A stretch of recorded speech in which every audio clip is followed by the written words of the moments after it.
ഈ Korean ramen noodles ആദ്യമായിട്ട് വാങ്ങിക്കുന്ന കേട്ടോ. കാര്യം കുറേ വീഡിയോസിലൊക്കെ ഇങ്ങനെ ആൾക്കാർ കഴിക്കുന്നുണ്ട്. പക്ഷെ ഞങ്ങൾ ഇതുവരെ ട്രൈ ചെയ്തിട്ടുണ്ടായില്ല കേട്ടോ. ഇതിൽ ചില്ലി മീറ്റർ 5 എന്നൊക്കെയാണ് കാണിച്ചേക്കണേ. എന്താവും എന്തോ. പാക്കറ്റിൽ പറഞ്ഞ രീതി അനുസരിച്ച് നൂഡിൽസ് വേവിച്ച് വെച്ചിട്ട് അതിനകത്തേക്ക് 2 പാക്കറ്റിലുള്ള അതും കൂടെ ചേർത്തിട്ട് യോജിപ്പിച്ചെടുക്കാനാണ് പറഞ്ഞേക്കുന്നത്. ഇത് ചിക്കൻ നൂഡിൽസ് ആയതുകൊണ്ട് തന്നെ ഈ പാക്കറ്റ് അങ്ങ് തുറന്നു കഴിഞ്ഞപ്പോൾ ഈ പൗഡറിന് ഭയങ്കര ചിക്കൻ്റെ സ്മെല്ലായിരുന്നേ.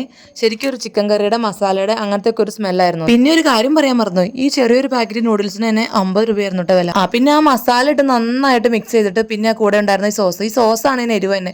ഇതും കൂടെ കൂട്ടി നന്നായിട്ട് മിക്സ് ചെയ്ത് അങ്ങനെ നമ്മുടെ ഐറ്റം റെഡി ആയിട്ടുണ്ട്. കാര്യം ഇത് വാങ്ങാൻ നിർബന്ധം പിടിച്ചാൽ സേബയാണ്. എന്നാൽ എരിവായതുകൊണ്ട് അവൾക്ക് ആദ്യം കൊടുക്കാൻ എനിക്ക് പേടിയായിരുന്നു. ഞാൻ കുറച്ച് കഴിച്ചു നോക്കിയിട്ടാണ് അവൾക്ക്. മില്ലിമീറ്റർ 5 റേഞ്ചിലുള്ള നൂഡിൽസ് ആണെങ്കിലും അതിന് മാത്രം എരിവുള്ളതായിട്ട് ഫീൽ ചെയ്തില്ല.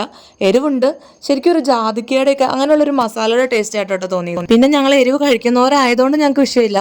പക്ഷെ തീരെ എരിവ് കഴിക്കാത്തവരാണെങ്കിൽ അവർക്ക് നല്ല എരിവായിരിക്കും. അത്യാവശ്യം ടേസ്റ്റുള്ള നല്ലൊരു നൂഡിൽസ് ആയിട്ടാണ് തോന്നി കേട്ടോ. അങ്ങനെ നമ്മൾ ആ വീഡിയോസിലൊക്കെ കാണുന്ന ചുവപ്പ് കളറുള്ള ആ സ്പൈസി നൂഡിൽസ് അല്ല ഇത്.